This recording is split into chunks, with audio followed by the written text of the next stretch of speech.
Hey guys, so this is another one of the shorter videos I mentioned last time.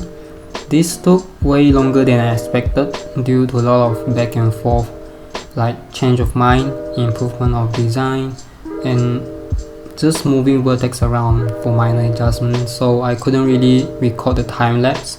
The video would take way too long, but I will explain how I got to this point and show you guys how this thing works.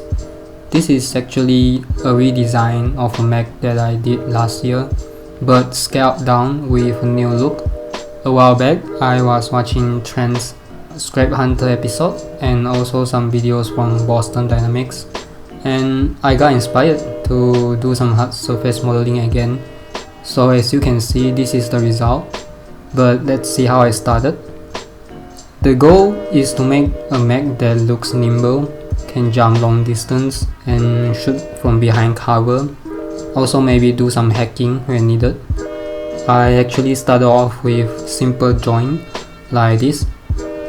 We call this the lollipop joint in class because of the basic shape it has. Basically two cylinders placed on different axes, one that turns this way and another that turns this way, kind of like a lollipop. In order to look functional, we need to understand how it moves, so the joints are very important when it comes to hard surface modeling like this. But of course, I'm not an engineer. The Mech just need to look believable and people can tell how it moves after looking at it, or at least how it behaves. After we understand how these joints move, we can then tweak the shape to make it fit into different parts. Like for example, this one right here is actually still a lollipop joint. This turn this way and this turn this way, but it can hold another joint here. So after some modeling and tweaking, I ended up with this arm right here. I added these tubes that look like suspensions as fingers, and the tip is some sort of sci-fi material that can create suction on contact, or maybe a material like that which already exists right now. Then I move on to making the legs. I also added this long tube for suspension extension when jumping, so it can extend all the way up like this to cover long distance. This part can also rotate if needed, as well as this foot part.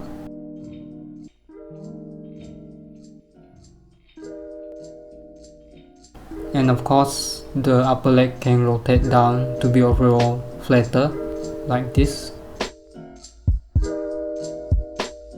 This joint, which is actually attached to the hip area, can also rotate in to be narrower. When I came back to the arm, I decided to add the tube to the upper arm as well, but it seems quite short, and I also noticed a problem with this elbow joint here.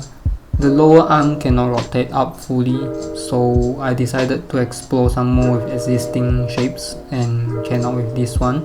It has the long tube as well for extension to grab further. It can rotate up fully, but it makes the Mech slightly wider. This actually just need a joint like this instead. Two lollipop joints connected to each other on the bottom part in order to fold up fully like this. It affects the flexibility and compactness of the Mech. So after more tweaking, I end up with this one. I will reset the rotation here to show you. This girl right here is just for scaling purpose, so that we can kind of tell the size of this thing. I just reused the girl from my siren video and added a lab coat, glasses and tablet on her. This arm covers all the necessary rotations, so I set it with this one. The shoulder moves like this, the upper arm moves this way, the lower arm this way,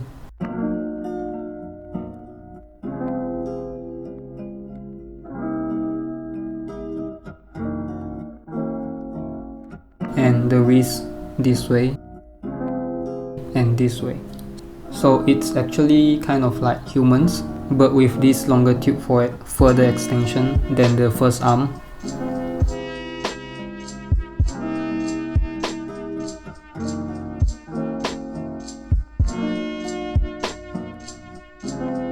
Now let's move on to the head.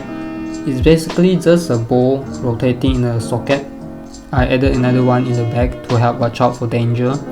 My friend suggested that it can drop out and walk or roll away. I guess you can have that as like a last ditch effort if the body blows up. It can roll away with stolen data or something.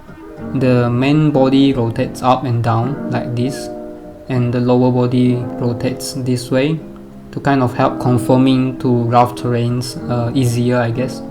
I originally intended to add a wheel to the bottom of the main body to help absorb shock if landing is too rough, but it seems unlikely with long limbs like this.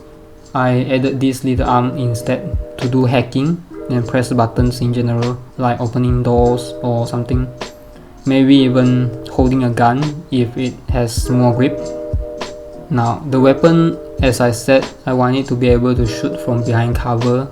So instead of just mounting the gun straight onto the body, I added another arm like this to the back. It can rotate out like this, and the gun can aim like this.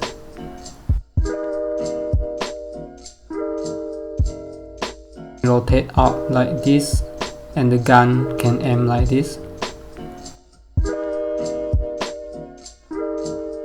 This thing in the back of the gun is actually like the drum mech for hard rounds, and this wire that connects into this battery pack is for energy. So it's like a rail gun, great for sniping like important targets. The flaw here is that even if it rotates fully down, these little arms can actually reach the battery and the drum mech, so it can reload by itself. This part requires more tweaking, but I've added this seam here to make it seem interchangeable, so this part can be switched out to mount different gun if we want. Okay, let's move on to the lower body. I originally intended to have two giant drum mechs attached to the waist area, but then they will restrict the rotation of the gun because it will require like the armor belt thing that goes into the gun from the drum mech. Now it's just two big battery pack or maybe casing to carry ammunition for soldiers or itself.